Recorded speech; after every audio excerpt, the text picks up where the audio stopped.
nifrete çevrildi bakışlarınız. Kanlı seçilerden akışlarınız. Güllere garg olmuş baştaşlarınız. Namusun gayretin taşı şehitler.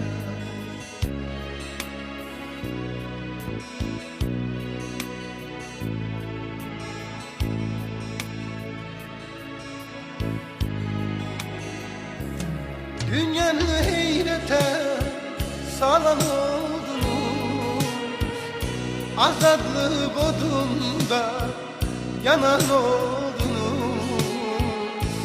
Köçüp yüreklerde kalan oldunuz.